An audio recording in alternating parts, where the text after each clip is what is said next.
it's your girl, La Boricua Badass, the brightest star in the sky, the greatest that beat the greatest, La Boricua Badass, the flavor gang leader. And you're watching Covalent TV. Oh,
All right, beautiful people of Covalent TV, we have summoned you. We have summoned you for this Wednesday, ladies and gentlemen, because even though we've been MIA, obviously due to tough circumstances, very difficult circumstances, everything is back in full swing and full motion, unless something comes up. But as of right now, everything is back in full motion, and y'all know exactly why y'all are here, man. It is only one show that comes on Wednesday that we, for the most part, give a damn about, because most shows that come on television these days suck. They're awful. They're god awful. And we don't even want to discuss them.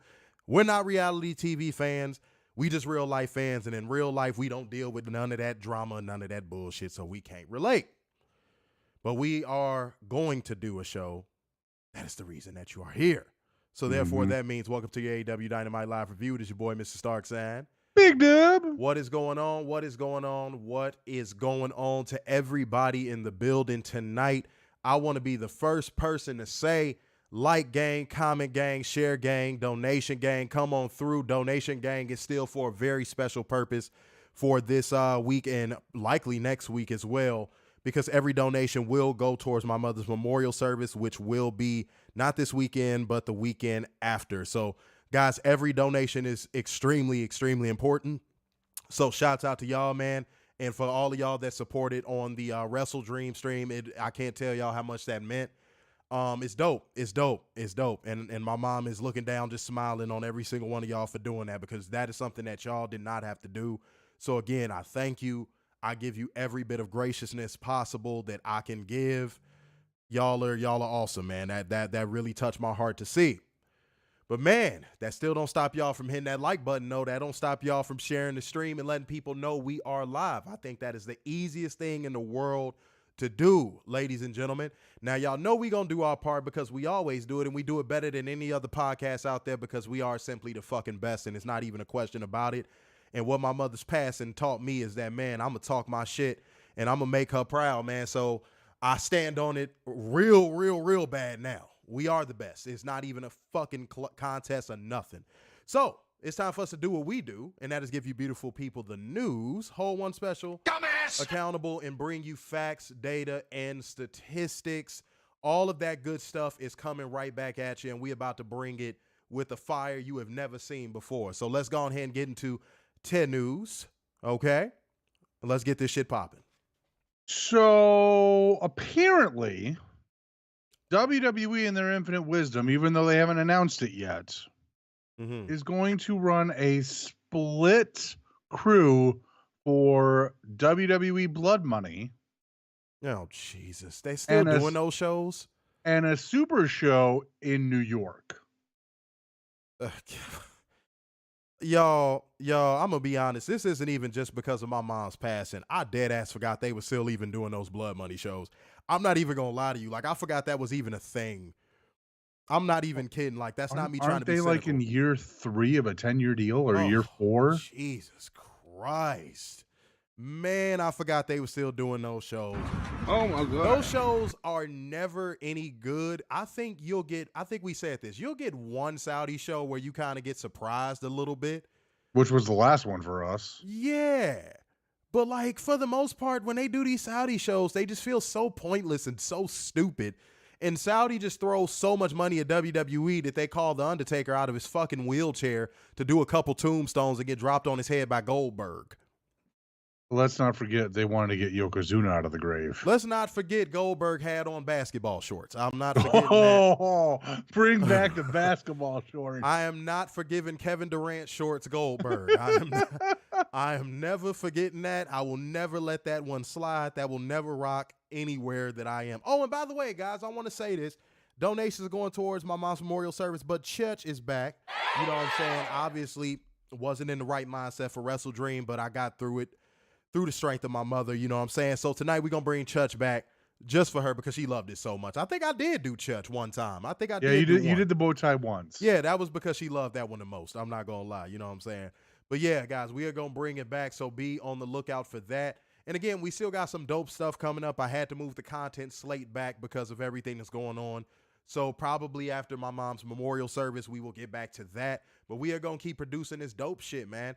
And yes, Werner just said something that just dawned on me as well. They're doing another super show. Let me guess where it's at. Madison Square Garden?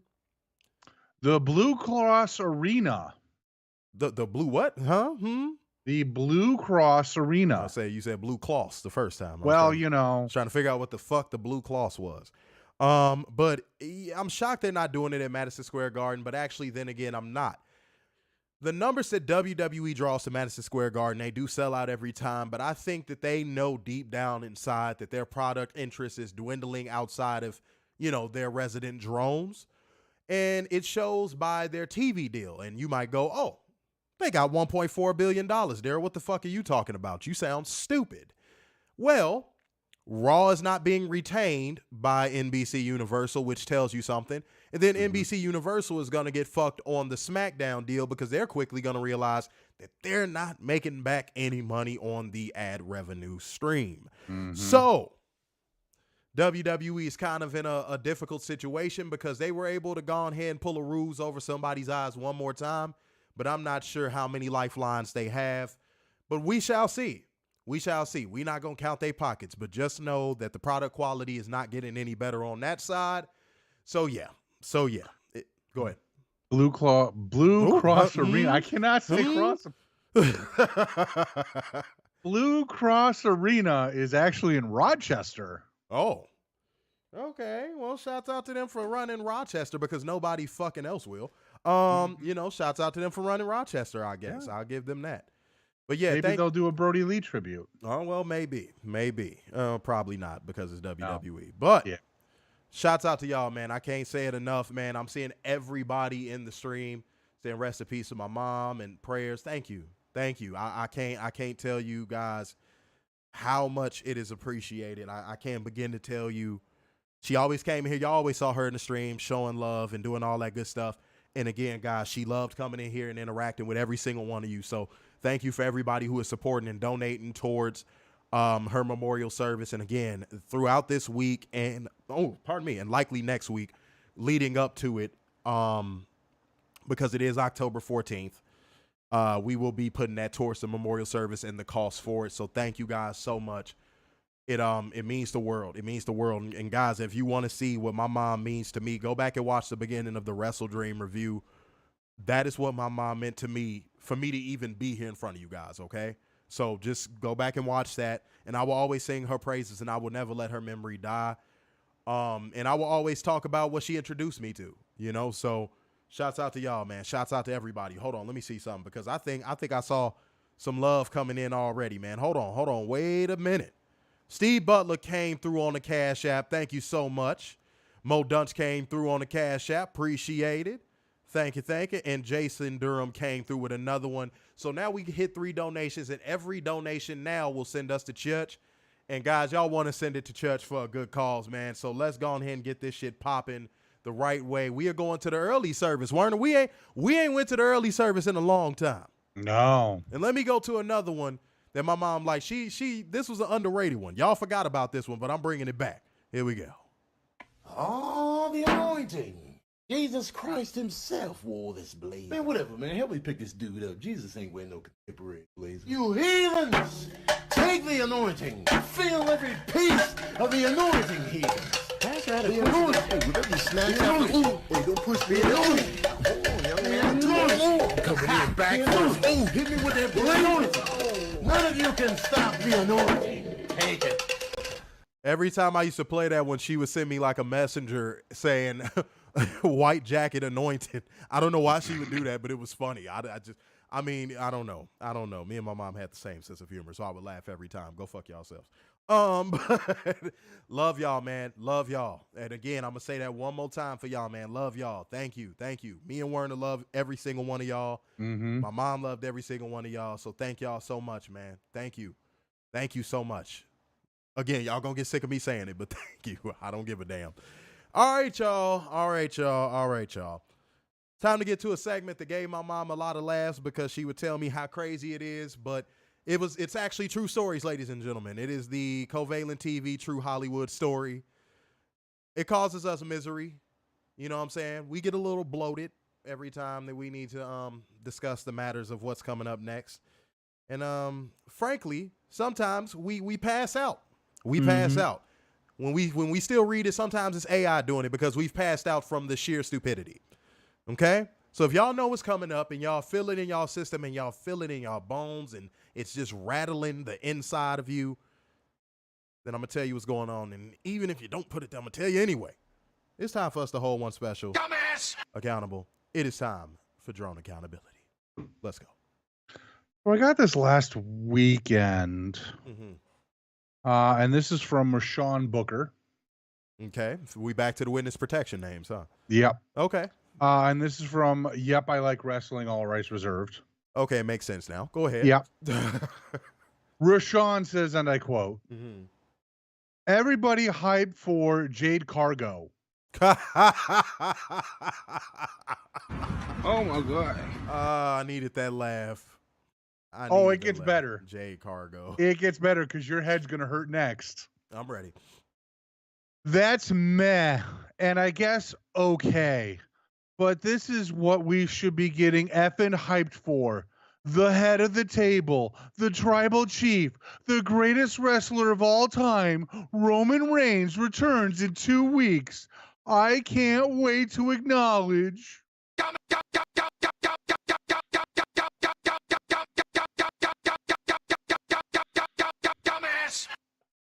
That no talent, doughy Samoan fuck is not going to make a difference in anything that people should care about when it comes to rating pro wrestling. Who fucking cares? Outside of WWE drones, who the fuck cares? Motherfucker, you also said Jade Cargo. I'm not letting that go. While she is Precious Cargo, her last name is Cargill. Mm-hmm. It's not, and I can see if it was hard to say. It's not even hard to say. No, it really isn't. It's not hard to say whatsoever. But why do people think that Roman Reigns is like the end-all fucking be-all?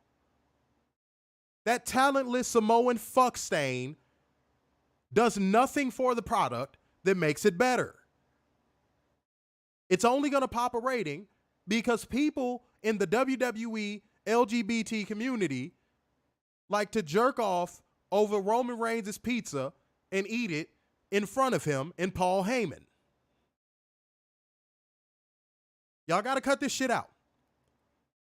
Roman Reigns ain't the go-to shit. John Cena ain't the go-to shit. And y'all got to stop overhyping that product. Mm-hmm. Roman Reigns couldn't wrestle his way out of a ball pit at fucking Chuck E. Cheese. Cut it out. Y'all done got me started again. My mom know how I cook. Y'all got me started again. I'm putting motherfuckers back on the grill, man. I done woke the fuck up, and y'all ain't finna play with me, man. I'm not an emotional mess today. Fuck Roman Reigns. Fuck everything that he represents in pro wrestling. Fuck his Superman push. Fuck John Cena being back. Fuck SmackDown and its fucking sanitized ass presentation. Fuck Raw and its boring ass 3 hours of nothingness. Fuck all of it. Mm-hmm. Respectfully.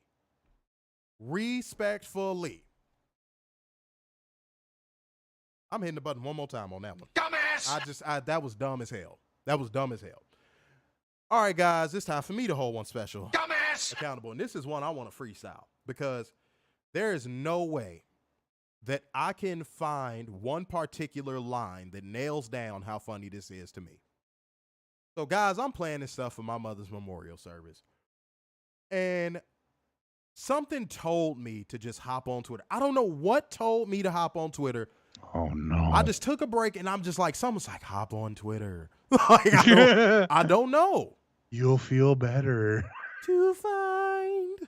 But fucking, I hop on motherfucking Twitter, and I see not only is Cody Rhodes going to be on NXT, okay?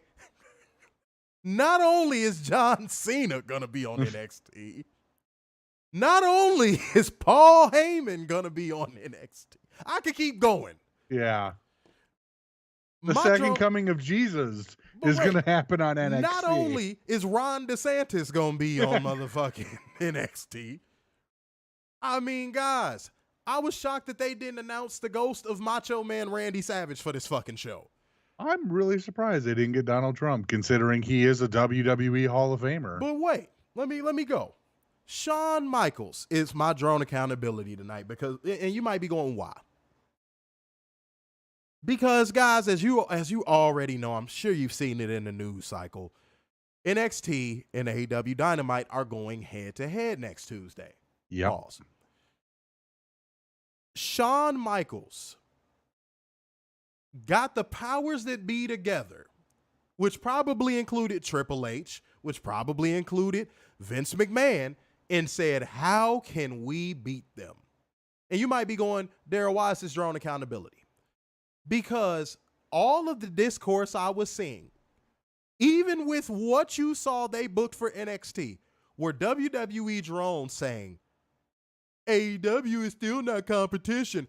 Are you fucking kidding me? Are you fucking joking?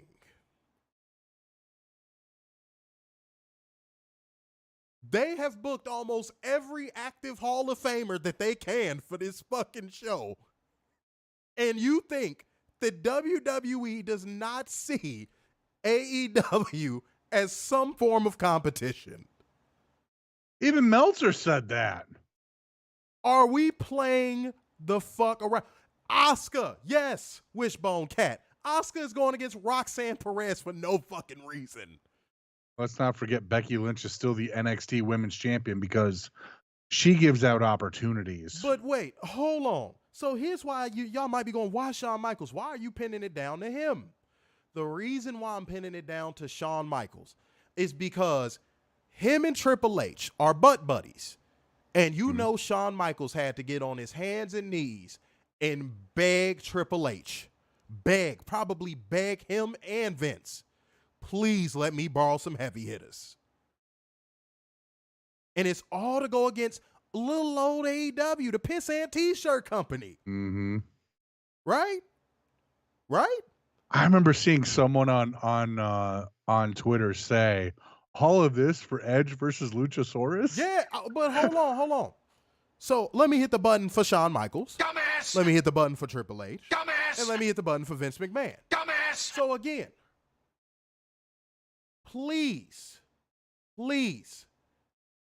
for the love of God, tell me at what point am I lying about AEW being competition to WWE? They literally booked an all-star cast of people to where their developmental wrestlers down there ain't finna get no TV time of any sort next Tuesday. Again, all over AEW. Mm-hmm. And you got a lot of credible motherfuckers saying the same shit I'm saying. It's embarrassing. So I'm going to need y'all to help me locate the lie. So once y'all help me locate the lie, we'll have a reasonable debate. But until then, I think I'm telling the fucking truth. And also, by the way, I didn't get to comment on it because, again, my mother's passing and dealing with that stuff. I didn't get to comment on it. Becky Lynch retaining over Tiffany Stratton shows you how much of a fucking joke NXT is at this point. Yep. That was a joke. That was a joke of a damn booking decision, because I know y'all couldn't wait to hear our take on that. That was a joke of a damn booking decision. That was a joke. And one that ain't funny. The whole room was silent. It wasn't a funny joke. It was just a joke.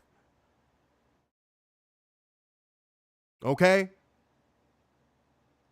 And to all the people that said, and again, where is Josh Simon? Where is all the people that defended that decision that said Tiffany Stratton is not buried? Where are y'all motherfuckers? Because we tried to tell y'all. We came on this stream and tried to tell y'all that Tiffany Stratton ain't getting her lick back. Mm-hmm. We tried to give the benefit of the doubt and say she was going to get it back in no mercy. But let's be real. Me and Werner probably both thought that she wasn't getting that motherfucker back. No, just like Roxanne Perez hasn't gotten it back. Oh yeah, Catherine. And yeah, Trick Williams got the black treatment in WWE. He sure did. He sure did. He sure did. That is why Shawn Michaels is my drone accountability tonight. Because a lot of stuff I've seen from him these past 2-3 weeks, it's garbanzo. It's doo-doo. It's straight dookie fucking butter smothered over ass steak. Terrible. Y'all got to stop praising people for putting on garbage, okay? Because that shit is embarrassing. That shit is fucking embarrassing. Charmaine said Cash App a couple of times. Hold on, wait, let me see. Hold on. But hey, Charmaine sent through 10 Smackaroos, said for hey, XOXO, I hope I can see you in New York soon. I might be back out that way soon for a project that I'm doing that is not related to wrestling. So I don't know, maybe, but shouts out to you. And again, guys, like gang, comment gang, share gang, donation gang. Let's get this up over 10 likes. And every donation for this week and next week will be going towards my mother's memorial service on October 14th and paying for the cost of that. So every donation serves a huge, huge, huge purpose. Okay? So show the necessary love. And if you can't, that's fine. But shouts out to all the people who have been donating. It means the fucking world. Okay? I cannot say that enough. Let's take a moment to read a few comments. But before we do, actually, let's take a quick break because I need to drink me some of this juice. I'm concerned because there's nothing wrong. And what are you going to say to your fans when they ask you some questions about it? I'm going to say I feel good. Papa's got a brand new bag. It's a man's world. Well, that's the second time we've heard that in 2 days. That's very interesting. Now, don't leave us, James. You stay right there. I'm We not have gonna leave. more I that wanna we do have to something. talk about. Well, tell us a little bit about what you're going to be Hello, doing Dad. on this tour. What'd you say? What are you going to be doing on this tour? I'm going to be Where doing you- Papa's got a brand new bag, living in America. Sex machine, get up off of that thing. I feel good. Jam. Now, I understand. I'm concerned. Y'all know how we give it up, man. Y'all know how we give it up. And let me say this as well, because I don't think I got to say this. Everybody who, over the course of the past few months, anytime I've told y'all my mom was in the hospital or anything like that, y'all always would come in the streams and ask how she was doing, even when she wasn't in here.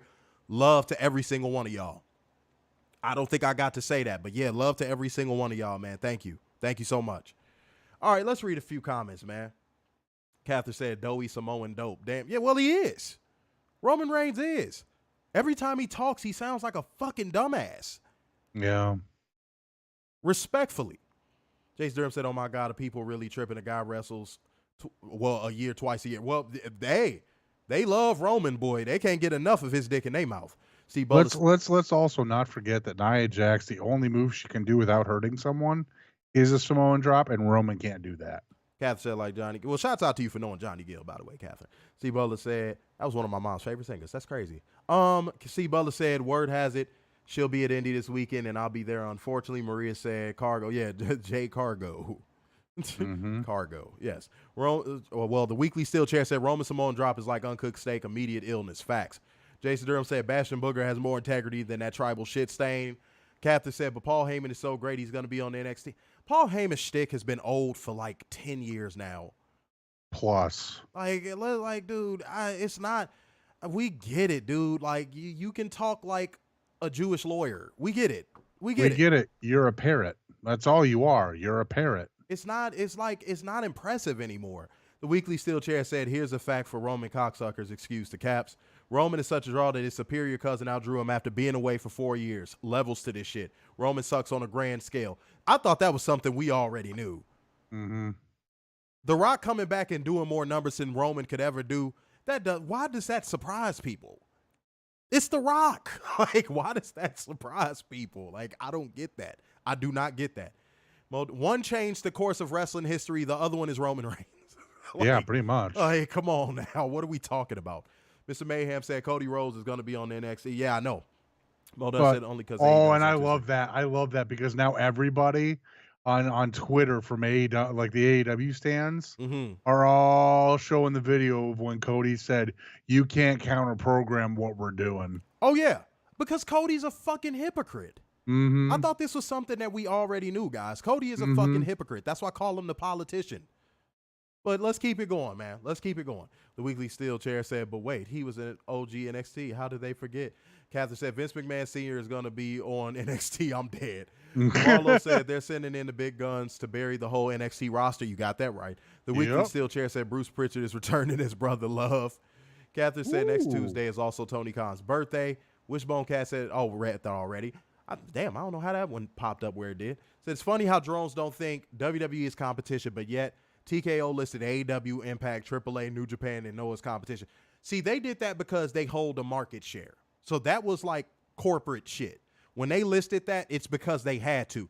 WWE just can't go out to their investors and say, we're the only game in town, because that would be lying. Because if AEW went public today, WWE would have to explain like, oh, yeah, we forgot to say that AEW is a thing. No, but we are the only game in town. We're sports entertainment. We're not wrestling. Nobody gives a fuck about their garbage ass sports entertainment. C. Bowler said, I got attacked by a drone on your post for saying this booking buries the NXT talent. We cannot control where drones show up. Yep. When people say that, I almost go like, do you think we could just control where they show up? We block them where we can, but we cannot control where these weirdos show up because it's an army of those motherfuckers. We just can't. Mr. Mayhem said Asuka versus Roxanne Perez would be a good match with no build-up. Yeah, but if AEW did that, they would get, oh my God, they would get universally shat on. You wouldn't hear the end of it. Weekly Steel Chair said they already ruined Trick Williams last night by feeding him to the drone new favorite Brock Lesnar wannabe and Dominic McCuck stereo. That was very intricate and well typed out. Yes. Fernando Jimmy. Shouts out to you. Fernando Jimmy instead of Fernando Zay said AEW's fans boys. Oh man, dude. Bad faith argument, and you didn't even present evidence to prove that we are. The actual Fernando that we know and love said, I'm surprised Undertaker isn't on this show. You know, given time, he'll be a surprise. Yeah, just being honest. So Mayhem said Becky Lynch should have put over Tiffany Stratton and No Mercy. Becky Lynch is jealous of the women that are coming up. We tried to tell y'all this shit, man. How many times did we try to tell y'all this? Werner. Well, and Charlotte. Let's be real. Werner, we said this ad nauseum. Becky Lynch don't want to see them girls rise. She doesn't. Because when she does lose the belt, it's going to be on some fluke or some kind of quick, cheap pin. I'm telling you, Becky Lynch did not want to see those girls climb the ranks. Tiffany Stratton was catching fire a little too fast for Becky and Charlotte's liking. And they said, oh no, we gotta put that shit out. Becky, go ahead and get on that real quick. Becky saw an opportunity to not only kill Tiffany Stratton's steam, but also to become a Grand Slam champion. And she said, oh, that's easy work. That's easy work. She was licking her chops the moment she thought about that. But some of y'all was like, no, that's not what it is. She's going to put her over in No Mercy. And I'm like, internally, I was like, yeah, fucking right. But we tried to be neutral. We tried to say, okay, yeah, maybe she'll put her over in No Mercy. We tried. How many times does WWE has to line up their fucking body, swing their hips, cock their arm back, and swing a fist in your fucking face for you to get that you're getting punched every single time. WWE does not know how to do fan service, and when they do fan service, it's on accident. This is not I said. Yeah, go ahead. No, I said. I mean, that's how WWE operates. It's pathetic. That's all it is. It's embarrassing, guys. To watch y'all fall for it again and again, it's embarrassing. It's embarrassing. And I think Catherine said something about the CM Punk shirt I got on early. Look, I paid for it, so I'm going to wear it. That's the way I look at shit. If I paid for it, motherfucker, I'm going to wear it. I don't give a fuck. Fuck you. I don't care what nobody think. Straight up. Hold on, wait a minute. The Weekly Steel Chair said, thank you, gentlemen. Scottish Articulate Madness is our word. Hey, shouts out to you, man. I like the way you typed it out. You know what I'm saying? It's all love. But you took your time. You said what? You took your time. You hit spell check. Yeah, shouts out to you. We've seen some crazy ass comments. Oh, that talk to text is a killer. Yeah, it is. It is. But like gang, comment gang, share gang, donation gang, every donation for this week and next week will go towards my mother's memorial service. Again, if y'all know her, she supported every stream when she could and when she was feeling well. So, you know what I'm saying? This is the way that all of y'all can show love.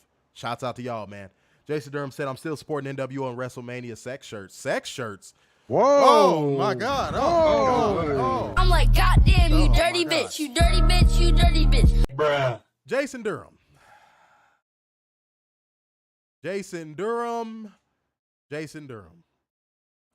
Twiddling with your booty hole while watching us is not the move, my good sir.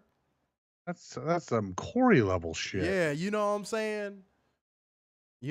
You sitting on the back of your chair, the top of the back of your chair is not the way to go when watching our show. Okay? That's WrestleMania sex shirt. That's hilarious. That's fucking hilarious. What would that even? I don't even want to know, but like I kind of want to know. What does that look like? It's just Stone Cold and The Rock hugging erotically. But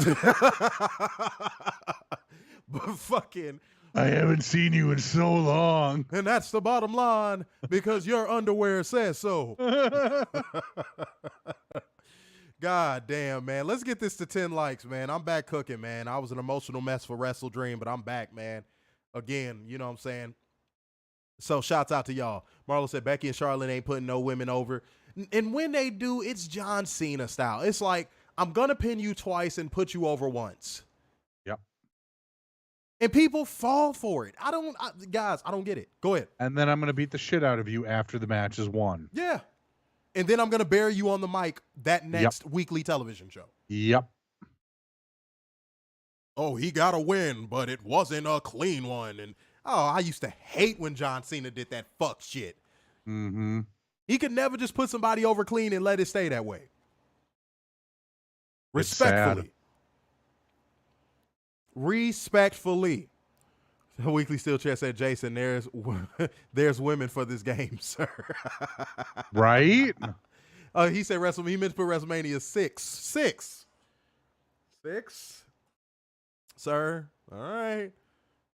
He talk about he got a WrestleMania 69. So we're talking about Hulk Hogan and Ultimate Warrior hugging. We talking about Hulk Hogan and Anna Nicole Smith. That's what we talking about in his world. Oh man, but shouts out to y'all, man. It is all love. It's good to be in here with y'all, man. Jonathan Fender said they're scared of AEW. Jason Durham said, I'm forcing myself to stay awake. I love you guys. I want to pay my respects to your lovable mother. He said, Big Dub, I'm still your biggest fan. I will see you on the next stream. Warner, I think he loves you, bro. And shouts out to you for saying what you said about my mother. But he wants to twiddle your pickle. I don't know why. I don't do anything special. He wants to cut on your lamp. I don't do anything special. He wants to rock your boat. I think. Okay? You know? Brother, he want to shake up your back seat. He want to roll the dice. Go see Corey for that. He want to roll the dice. I don't swing alley. That way. I don't. He want to butter your toast. No. Oh, okay. All right. He was real excited about that shirt that one time when it was. Yeah, I know that's never happening. The possibility of you being naked in a bathtub. He was all in on that. That's why he said WrestleMania sex. No. Yeah. It's all right, though. It's all right. No, he would rather look at Hulk Hogan and Ultimate Warrior hugging. Don't forget erotically. Oh, erotically. Sorry. You know what I'm saying? Shouts out to I'm surprised Corey hasn't popped in after we said erotically, 3 times in the last 2 seconds? But you think that's like Beetlejuice for him, motherfucker? Yes. Mr. Mayhem said, I've hated Roman since suffering succotash. I've hated Roman Reigns since this motherfucker came out with that damn turtleneck on. Meaning his debut. Yeah, pretty much, yeah. Meaning his debut. Because the moment you saw him, you was like, there's the guy. The moment you saw him, you were just like, there goes the handpicked guy. Mm-hmm. There he goes. Mm-hmm. You just knew. You were like, there he fucking goes. There goes the next guy that Vince McMahon is going to shove down our throats. Right there. That was why I hated him out the gate, because I just felt it. I'm like, oh, fuck. Oh, fuck. Ain't nothing wrong with a black turtleneck, by the way. I'll make it look good. You know what I'm saying? I'm going to wear it for you, mama, at your memorial service. I'm wearing the black turtleneck, and I'm going to look fly. I'm going to look fly doing it. It's going to be nice. Is it going to be a Christian Cage turtleneck? No, I ain't going sleeveless, motherfucker. I'll leave that to you. Jason Durham wants you to put that in your catalog. No. When are you going to send him your calendar? No. Oh, Jason Durham. Yeah, see, he want a piece of that Werner ass. No. He said, bring it in and we can all have hugs. No. No. Oh, my God. Catherine said he wants some Werner booty. No. That was so specific. No. Oh, man, Jason Durham said the Wendy's Waffles t-shirt. Yeah, he still want it. See, it's still in hot demand. No. And by the way, we're going to get back on that merch game, guys. Nike still supplies us, so shit. Let us know what we got to make a new. We got to make a new a post for that, because that was on the old page. Yeah. You know, we got people that rock our merch. You know what I'm saying? Mm-hmm. Ha ha ha ha ha. Wishbone cat. I think it's your laugh, Werner. So sexy. Oh no! What the fuck? Oh God. Oh wow. God is good. This is. I needed this stream. I needed this stream, ladies and gentlemen. I'm going through a lot. I needed this one. This is great. This is great. I really wish I had money. Fantasies are being lived out in this stream. Feel the warmth and luxury that you deserve. I really wish I had money so I could come to Impact in a couple of weeks. No. Well, Jason's going to show up too. No, he's not. The Weekly Steel Chair said, if Jason doesn't get Werner booty, then Werner at least gets DMD. Uh-oh. No. I don't like Britt Baker. That Triple H nose is such a turnoff. And Jeff said, I don't care if he's the tribal leader. I ain't in that tribe. You got that right. Fernando said, how did you feel about the Shield? I liked the concept. I liked the concept too. And you know what, to be honest, I liked it better when Jon Moxley was the head of it and the mouthpiece. The early versus creative, Seth Rollins. The early creative of the Shield was phenomenal. Yeah.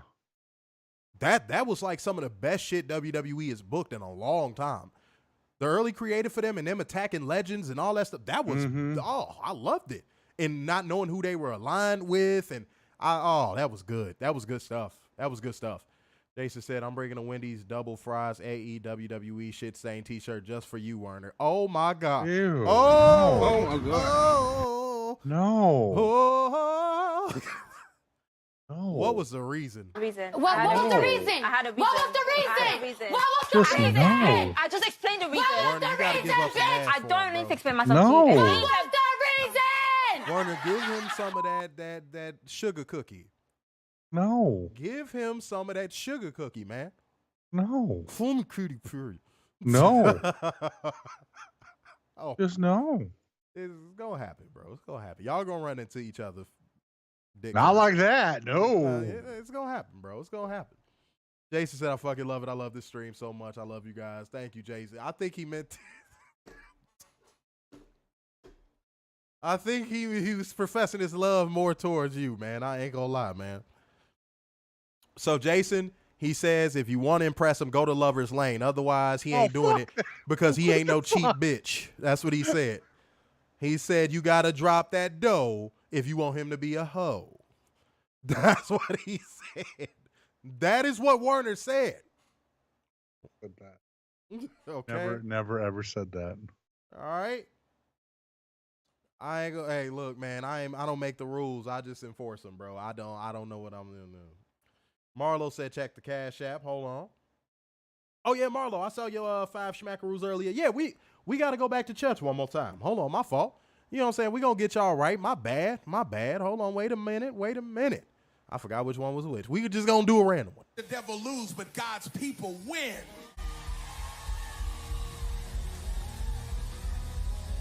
Cause all we do is win, win, win, no matter what. I ain't got to fake it, and I don't have to front. And every time I think of God, every day my hands go up. And they stay there, and they stay there, and they stay there. Down, up, down, up, down, up, down, up.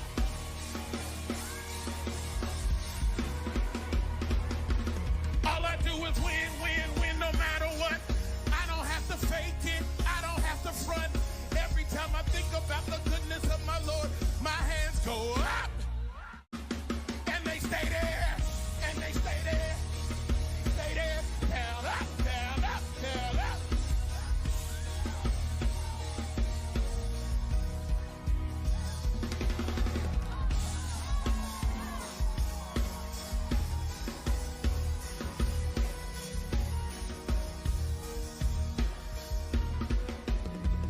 Break it down. The devil lose, but God. All right, y'all better stop playing with us, man.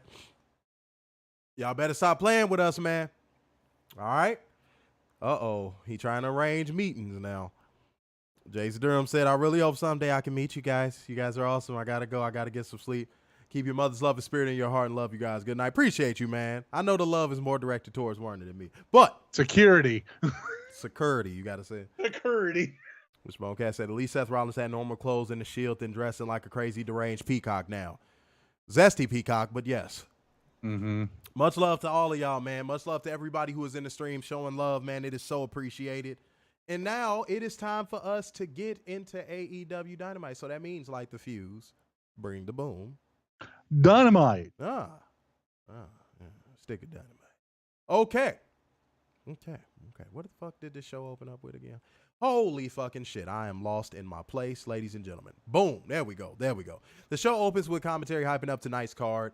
And Renee interviews Chris Jericho and Kenny Omega backstage. And Jericho talks up their history going from opposite sides of the ring on the first Dynamite to teaming tonight. Because, guys, it was an anniversary edition of AEW Dynamite. 4 damn years. The camera pans to reveal Adam Copeland standing there menacingly. And he says he's proud to be here for the 4th anniversary, and he hopes to be here for the 8th, the 12th, and the 20th. And he shakes Jericho's hand. And then there was a moment where Omega and Adam Copeland stared at each other. And I'm not going to lie, that was one of those organic moments that you just cannot fabricate it like WWE tries to fabricate moments. You cannot fabricate a moment like that. It's just organic. And the crowd just went ape shit. I love moments like that. Moments like that is why I watch professional wrestling. Love that. That was a beautiful fucking moment. That was a beautiful moment. But Kenny Omega says he was worried when Adam Copeland showed up, but he's glad to see him and offers a hand and promises any help he might need. Adam Copeland tells him to go stick it to the Don Callis family, and there you go. Then we had Nick Jackson and Rey Fenix opening up the show with the AEW International Championship on the Lizard. And guys, I wouldn't quite say this one was a cheat code, but let's talk about what happened after the match came back from commercial. Rey Fenix hit with some kicks in the corner. He ducked the lariat, spun out of the ropes, and a super kick gets a super kick, and Rey kips up. Jackson blasts him again, roundhouse kick, and both men are down. And the crowd was going ape shit for this match at this point. And jockeying for position to the floor, Nick's leg comes up lame, but he blocks a Rolling Thunder with an ace crusher. Both men down on the floor. Referee Bryce Remsburg starts counting. Back inside, slingshot pile driver, and Rey Fenix kicks out. Overhand Chizot.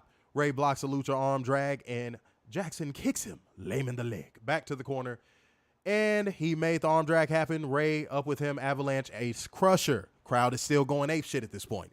Poison Frankensteiner sets up a flip pile driver, and Rey Fenix will not stay down. Penalty kick. Another one, pulling Rey up. Short arm knee strike, not enough. Back and forth. Rey plants him. Still no. Back and forth trading pins. Rey Fenix wins by pinfall with the victory roll, retaining the AEW International Championship. And I got to give props to Nick Jackson for turning it on in this matchup and him taking that that turnbuckle to the shin and then proceeding to take one of the nastiest bumps I've ever seen on the head.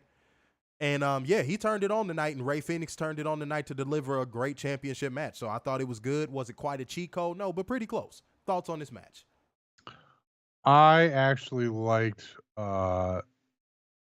Nick selling of said shin injury. Mm-hmm. I wish Ray did that a little more with this injury when the super kicks were happening. But nitpicking a good match, just it's the little things. But I thought this was a solid match, and I messaged you this earlier. I wish we could see what we rated this the first go around. Yeah, no doubt. Because I don't know if it was as good as this one. Yeah, I don't think so. Yeah, close, but not there. But Weekly Steel Chair said something I find very interesting. He said, I enjoyed this. It was like watching classic Impact pay-per-views during the 05 to 09 era, where practically every pay-per-view opened with an X Division match, and it was flat-out high energy and exciting to watch. I remember that time in Impact Wrestling. And was that the time when it was like $2.99 a week? No, that was back when like they were man, it was a stain, dude. You could watch an Impact pay-per-view for like $30. Really? Yeah, it was. No, but you remember in the beginning days, they had weekly television on pay-per-view for like $2.99. Yeah, that I don't remember. I remember the women in the cages and stuff like that for the pay-per-views, but I don't remember. Those are some good times. Yeah, man. But no, like I agree. And that was when AJ Styles was just godly. Oh, AJ Styles was on another fucking level during that time. As I said, Werner was happy to see Alex the Power Ranger. Of course he was. Of course. The fucking fact that he has a fucking t-shirt should tell you everything about this fucking company. All they fucking care about is making fucking t-shirts about the most bizarre things. Guys, I stumbled upon it right before Werner sent it to me, and even I was like, that is just the dumbest shit. Why does that fucking Power Ranger have a t-shirt? Aubrey should not have a t-shirt. And why in his render did it look like he had the fucking Infinity Gauntlet on? What the fuck was going on? Like, it was so much going on that I was just like, what the hell, man? It was just dumb. Guys, it was dumb. Steve Butler said $9.99 a week. Okay, so it was a different price point. You still got it weekly. Weekly Steel Chair said, I love Impact, so I always try to get them in. Mitchell said the way Ray slipped off and Nick helped him. Well, shit, that's safety purposes, bro. Weekly Steel Chair said, yeah, NWA TNA had weekly pay-per-views for 141 episodes to the first episode of Impact premiered in 2004. Shouts out to you for bringing the knowledge into the stream. Shouts out to you. That's what it's all about. But yeah, those pay-per-views were cheap. The pay-per-views were only like $30. Mm-hmm. Yeah, they were cheap as fuck. Mr. Mayhem said old Impact. Yeah, we can't go back to that. Yeah, no. Inflation. Marlo said Impact AJ was cold. Yep, shit. And it's funny, the closest we got to it was New Japan AJ. The Weekly Steel Chair said, I still enjoy it now, but 05 to 09 was their best years. The start was fun. Catherine said, I'm getting a new Maria Kanellis shirt. Yeah, I saw you clapping it up for the Hot Moms Who Love Professional Wrestling shirt because you're a horny devil. Yep. We watching out I'm for you. Sure you I'm like, wear goddamn, you dirty bitch, you dirty bitch, you dirty bitch. Wait, Weekly Steel Chair said Maria's Instagram is a walking madness. What do you mean by that? Oh, that's a fact. I'm curious to no, but I want to see what he means by that. Hold on, I'm just checking my phone, y'all. Sorry about that. Mitchell said Impact back in the day for $10 every week was great. Yeah, man, and they would deliver. They would totally deliver. They would. So shouts out to them. And wait, hold on. Mitchell said it's like them. Weekly Steel. Yeah, it was a lot of Canadians in that one frame. Yes. To start the show. Yeah. In California, of all places. Mm-hmm. But I tell you what, Kenny Omega's timing and Adam Copeland's timing to just let that moment sink in for the audience at home and the audience in the arena, beautiful. That was just beautiful. That was fucking beautiful. We shouting out MILF moms now? Okay, shouts out to all the MILFs out there. Shouts out to the MILFs. The main event Mafia era of Impact is very underrated. You had a lot of main eventers operating at a high level during that time. A lot of legends. Yeah. Not young legends. Mogus. Weekly Steel Chair said TNA AJ was mega, but let's not forget Amazing Red. Amazing Red, low key was insane. The first time I saw Low Key wrestle, I said, "Who is this fucking dude?" And then you saw all the anger management issues. Yeah, but then that motherfucker went ape shit. Yeah. But the first time I saw Low Key perform, it captivated me. I won't lie to you. And Christopher Daniels to a lesser extent, but yet again, legends. Mm-hmm. Mitchell said, "How you feeling, man?" Dude, I'm finding strength through my mother, man. I'm carrying on, man, and I'm planning things, and I'm doing what I'm supposed to do in this world, man. It's tough, and I wish I could call her after the stream. I wish she would call me after the stream like she would always do. And it's going to be hard. Yeah, and it's hard not even, not seeing her in the comment section right now. It's tough. It's tough, and it won't get easier, and I'm really feeling that right now. But, all I can do is just live for her. That's all I can do. Kat said, Bully Ray said he would put Nick Wayne's mom through a table, if you know what I mean. Okay. All right. She's not bad looking. No, she kind of got like a front row with the white mega church vibe. But, shouts out to her. Yeah. Chris Sabin back in those days is better than Chris Sabin now. I think Chris Sabin now is kind of like boring. Yeah. He's like 3 steps slower. I don't like that Chris Sabin back then, that Chris Sabin and that Eric Young back then. Fire. Kazarian, again, another person I never really like got him. I never really was like Kazarian. Like I never like, I don't know. But shouts out to the people that like him. Not denigrating you, but yeah, shouts out to y'all. It's to say Amazing Red owns House of Glory in New York, and Low Key is in the same organization. Oh, okay. But really? I thought Master P owned it. Yeah, I thought Master P owned it too. Well, you could have co-owners, I guess. I guess, yeah. Shouts out to you. Appreciate it. But like gang, comment gang, share gang, donation gang. It's time to move on to Dynamite, y'all. We got footage of Roderick Strong begging Adam Cole for help last week. Then we get a new promo from Adam Cole, but it sounded like they threw AEW Dynamite into the ocean. Yep. Because the audio went fucking haywire. Nobody knows what the hell happened. It was god-awful, but the gist of it was that Roderick Strong got him a mobility scooter for his foot so they can wheel around together. And guys, if you can't see it, they're doing the thing where they're setting up Adam Cole and Roderick Strong becoming friends again and abandoning MJF, and MJF goes heel again. And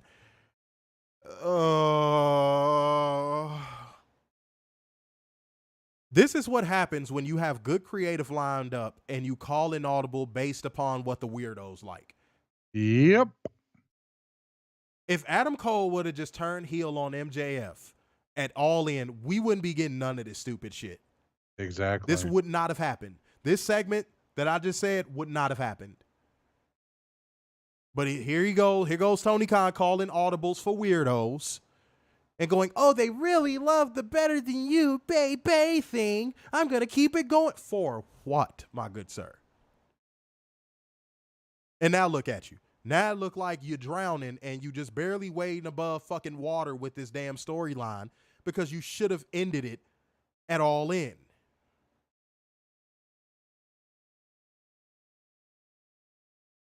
Now what? Now you're going to do the heel turn that should have already happened. But you know what I'm thinking? I think Tony Khan drops the ball on this. I think he makes the mistake and keeps MJF babyface and turns Adam Cole heel. Mm-hmm. When his best opportunity to do that, yet again, was at All In. Now, the better option looks like turning MJF back heel and keeping Adam Cole babyface. But that doesn't look like that's what Tony Khan is about to do. You see what happens when you just push shit out and you don't strike while the iron is hot? But what were your thoughts on this vignette or promo, whatever you want to call it? I don't give a fuck. Go ahead. A waste of time? I don't care about moving furniture. This really did nothing about advancing anything. It just showed that they're both injured and both are off TV. Yippee. Whoa. Catherine said TBS has a new system, so that is why we had audio issues. You're 4 years in. I don't want to hear that. Yeah, I don't want to hear that either. I don't want to hear that shit. No. Year one, sure. Yeah. Hell, not even beginning of year 2. Beginning of year 2, I would have forgave it, but like now, no, you're 4 years in. I don't want to hear that shit. Mm-hmm. Can't make excuses for that, y'all. Catherine said it's not a waste of time if Matt Taven is on my screen. Oh, Catherine, my God. Calm your ovaries. Yeah? Weekly Steel Chair said it felt like a WWE segment. Really embarrassing. You got that right. Yeah. Mitchell said there was no storylines at all this week. I wouldn't say that. Weekly Steel Chair said Matt Taven was wasted there.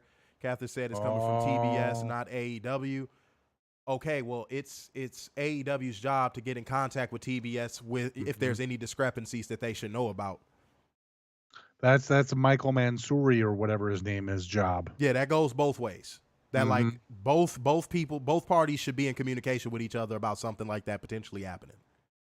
I mean, really, is it hard to pick up a phone and be like, "Hey, we got a new audio system." Yeah. Just to let you know.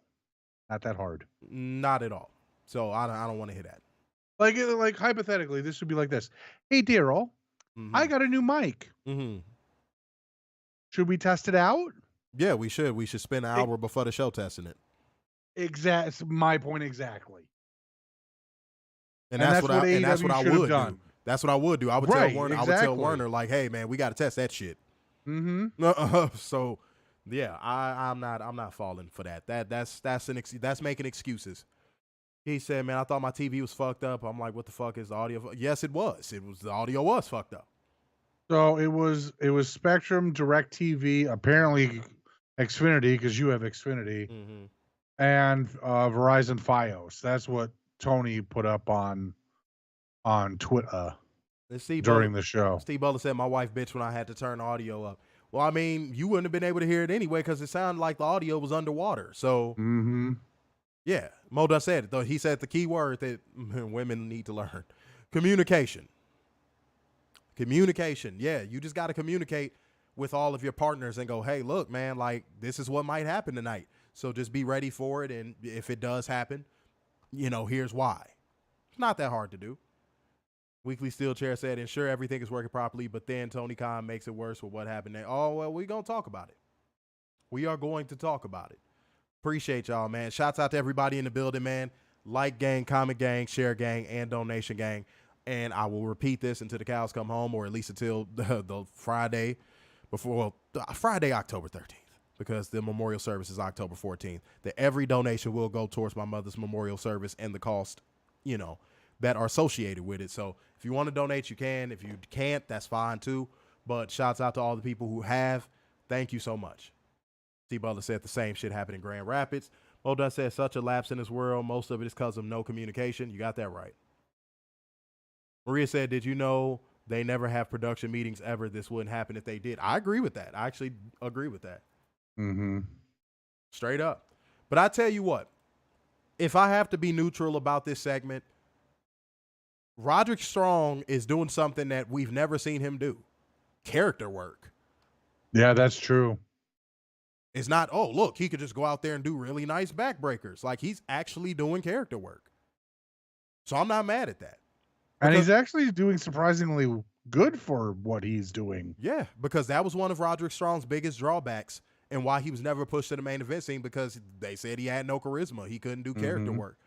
So to see him doing character work, better late than never, I guess. So, I mean, shouts out to him. Can't take that away from him. All right, next up. We had Griff Garrison in the ring. And all of a sudden, Wardlow's music hits. And I'm not going to lie to y'all, man. This was so sad to me. Wardlow coming out to no pop whatsoever. Yeah. Because he's not a skinny jeggings wearing dweeb that can try when he wants to and put his hands in his pockets. Yeah. That was sad. That was sad. Because I guarantee you, if Orange Cassidy would have ran out there to fight Griff Garrison, that fucking crowd would have lost their fucking marbles. Here's a thought. Just a random thought. What about vignettes for a return? It'd be nice. You haven't seen that in 25 years. But this match didn't last long because he would do the Powerbomb Symphony and then he would leave and walk through the crowd. And that was pretty much that. Now, let me slow down because I feel like I'm going way too fast on this. Let's break this down. So, Tony Khan, you bring him back. And you're going to make the exact same booking mistake that you made with him before he left, where all you do is book him in squash matches with jobbers. Mm-hmm. What does that do for him? And what does that do for his long-term career in your company? I'm just curious. Now, the crowd, in my opinion, pity chanted Wardlow. I feel like they did it out of pity. But, like, what does this do, man? You repeating the same mistakes, what does that do for him?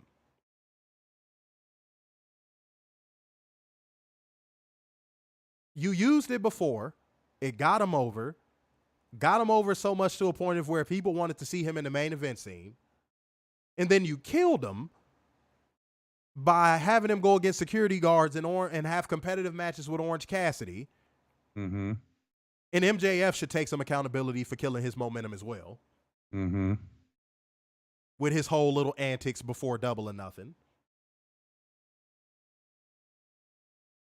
And now you think you're going to strike oil twice on the same thing. And just, dude, Tony, you're not. We've seen this. The crowd has seen this. You can't pull it again, dog. So I don't know what you're thinking about doing with Wardlow, but this ain't it, bro. But do you want to speak to Wardlow's return, man? I don't know. I mean, I'm happy he's back, but the way that he was booked tonight, yikes. I literally thought halfway through this match, I wonder when his deal's up. Mm-hmm. Because if I'm sure WWE will throw everything at him. I was just finna say, you want me to tell you one person that I wouldn't be mad if he went to WWE. Wardlow's one of those guys. Mm-hmm. Wardlow's one of those guys. I wouldn't even blame him. This is, to me, Tony Khan has had his fair share of fumbles, but this is one of his biggest fumbles. Yep. You had your own Batista ready. And you squandered it for Orange Damn Cassidy. Mm-hmm. To make Orange Cassidy look like a competitive threat to a dude that looks like he could snap his neck like a damn twig. And now he's an unbeatable force.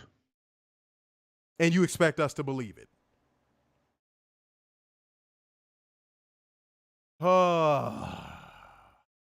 Who cares what Danhausen has been? Weekly Steel Chair said 5 power bombs and no reaction. Marlo said, yes, reception was pathetic. Because, again, what reason do they have to cheer him? Mm-hmm. It has to be a reason. Maria, that's bad faith. Saying Wardlow was always overrated. Look, if you heard the reactions that Wardlow was getting before his match with MJF at Double or Nothing, stop. Just stop. Stop. Catherine said, I popped when Wardlow's music hit. I was happy to see him. I'm sure you were. Mo said absolutely nothing. Marlo said nothing. Catherine said it sends Wardlow to WWE. Keith said, and where is he going with Wardlow? Like, what's the angle? He doesn't have one. Yeah. He just heard the noise on social media because, guys, someone asked about him during the media call. No, dog. We put up a post that went viral on Twitter. Viral. Like, that shit got over, I think, 500,000 views and, like, well over 600 comments. So I know Tony Khan saw that, where people were like, yes, he did fumble Wardlow. Yes, he did fumble. I'm talking about it was a resounding 95% of people saying that he fumbled Wardlow. That post went viral. I don't give a fuck what a motherfucker had to say in a media call, because at the end of the day, we've seen Tony Khan get pressed on media calls and completely avoid questions. That's true. But I know he saw that post that we had. I know he saw it. You don't see something that reaches 500,000 people and just be like, oh, well, shit. I'm just going to ignore that. No. We've had posts blow up so much that wrestlers have responded to our posts just because of how much they blew up. Mm-hmm. That's a fact. So Tony Khan seeing all those people saying he fumbled Wardlow, he was like, oh, man, I might have to get this man back on TV pronto so people stop saying this. But, dude, we're still saying it. Here we are. Right, but we're still saying it because you just had him come out there and do what he was doing before he left. Come on, man. Yeah, Fernando said his return should have happened during a surprise save or something like that, or a pay-per-view. Yeah, he should ask for his relief, and so should Brian Cage. Yep. Fernando said Wardlow should be the man behind the Devil's Mask. I agree with that, but here's the problem. They've already showed the guy and yes, I know it's all black and everything, but it looked like a short little dude. It didn't look like someone of Wardlow's build. They're going to have to play it off because that's some damn good creative right there. No, that is, and I doubt Tony will pull the trigger on that. That's some damn good creative. And the angle could easily be you ruined my moment. Yeah. Boom. Just like that. And then after that, go right after Orange Cassidy and just beat the holy hell out of him. Just maul the fuck out of him, yeah. Yeah. And maul the But that's if Tony will allow it because we know how much Tony loves Orange Cassidy. And maul the fuck out of Hook just because he likes him. Yeah. Straight up. Weekly Steel Chair said Wardlow wasn't overrated. He's just become a complete afterthought. He's pretty much close to who is the big guy in the singlet in the ring vibe. Mo Dunn said Wardlow is a company guy too, and Tony Khan has ruined him with the Orange Cassidy shit. Now he has no idea what to do with him. Pair him with Jake Roberts. I mean, yeah, that's a possibility too, but they ain't doing nothing with Lance Archer, so Yeah. When's his deal up? Man, it seems like he's been there forever, dude. Since day one. Yeah. Mr. Mayhem said Ricky Starks should ask for his release too. At least it seems like Tony Khan is trying with him. At least. Wardlow is just no effort. It's zero effort. Yeah. Moldut said they can have Wardlow the guy behind the mask. He said if Ali and Dolph wasn't on their 90-day non-compete clause, I feel like they should be the masked people. I think it would be a good way to bring them in, but you would really have to drag it out as a result of the 90-day no-compete clause. Yeah, and I don't think fans have the attention span or the patience for that. So yeah, I as much as I would love to see something like that, yeah, I don't know about that. Wait, Catherine said Archer had to put his dog down last week. Oh, that sucks. Yeah. That fucking sucks. But all right, y'all, let's keep going with the show. Let's keep going, man. Let's bring the energy back up. Like gang, comment gang, share gang, donation gang. Every donation goes towards something special. It goes towards my mother's memorial service and the cost. So if you want to donate, please be my guest. So shouts out to everybody in the building, showing all the necessary love. It means the world. All right, back for commercial. Renee Paquette interviews Don Callis and Takeshita. Don Callis says Sammy Guevara pinning Chris Jericho shook AEW to its foundation so bad that the quack doctor declared Sammy unfit to compete. Yeah, sure.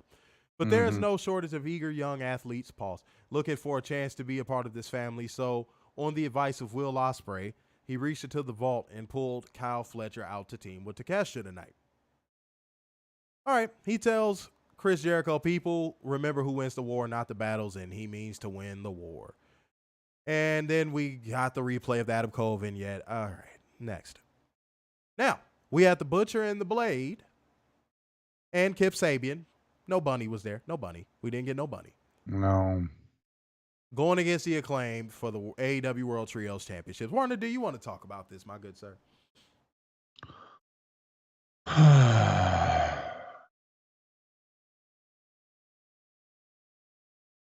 I don't know what the fascination is with this. I really don't. I'm just tired of the forced, corny, hokey bullshit. Why can't we have organic moments? Why are we forcing this shit down our throats? It's fucking terrible. And I feel bad for Butcher and the Blade because they seem like they could be a formidable threat in the tag team division. And yet they've been regulated to bullshit the entire time they've been there.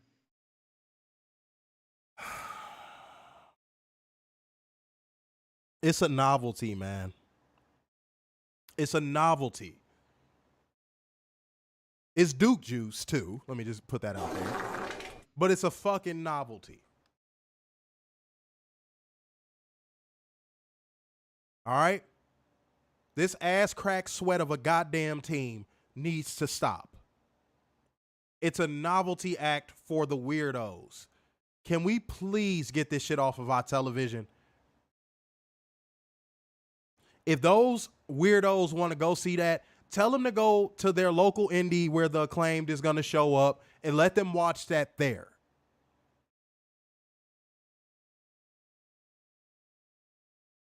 But I've said it once and I'll say it again. Tony Khan, you're running and chasing away any casual with a fucking flamethrower every time they got to see those damn soy boys pop up on their television screen. And the only way you're going to get that back is if Taylor Swift starts dating someone on your roster. I don't think you want a Taylor Swift fan base. God, no, I don't. damn. No, I don't That's either. almost worse. I know. I agree, but you know, it's Tony. Man, look. All this dick cheese of programming you keep trying to put on Tony Khan by throwing the Acclaimed out there, Orange Cassidy, all of that stuff, man. Like, dude, give it a fucking rest. Give it a rest, dude. Give it a rest. Let the fans, like, even if you got to do it, like novelty acts back in the Attitude Era, they had opened the show or they'd be in the middle of the show somewhere in a quick match. Nobody cared. Like the Oddities, for example. Yeah. You'd see them. It'd be quick. It was over with. It was a novelty act. But guess what? The Oddities didn't hold WWF Tag Team Gold. Ever. That's the problem, Tony Khan. We don't give a fuck if you do it in the middle of the show and it's a little 2-minute segment. We don't care. But why are there actual championships on novelty acts in your company, my guy? Why are there championships on novelty acts? Make that make sense to me. It makes your product look like a damn gimmick. A joke. And like I said earlier, a joke that's not funny. Facts. Let them weirdos go to their local indie fed to see that type of shit if they want to see it so damn bad. But if you just got to have them on TV, throw them in the middle of the show in a 2-minute segment with no championships involved. Please and thank you. Novelty act should be only chasing, not winning and holding. God damn, dude. And the only thing they should be chasing is the cheers from the weirdos. Yeah. Not belts.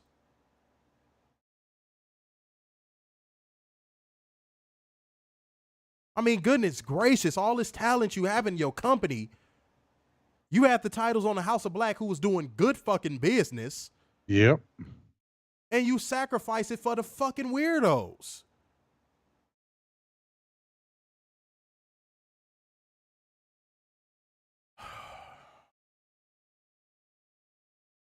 Catherine, I get what you're saying about them having injuries, but like it's still so much talent on that roster that needs to be elevated over the weirdos.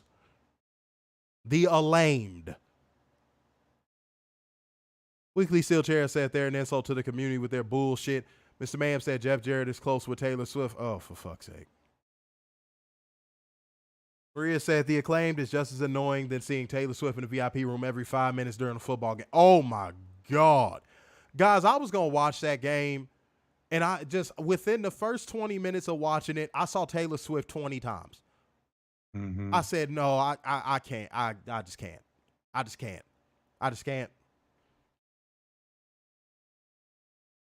White people could cheer for Taylor Swift being in a goddamn suite with Patrick Mahomes' wife, but when Deion Sanders was lighting college football on fire, y'all ain't like that shit.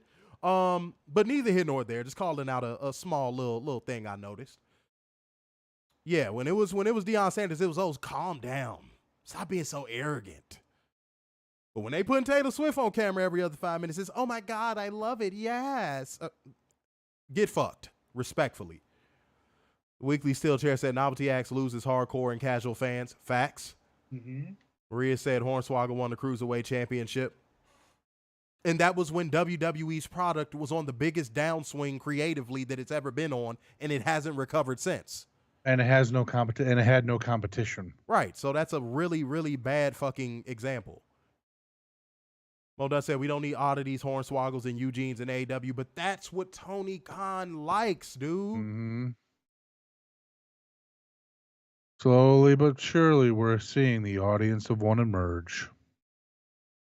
That's what he likes, bro. He liked that weird ass shit. He gets a kick out of that shit.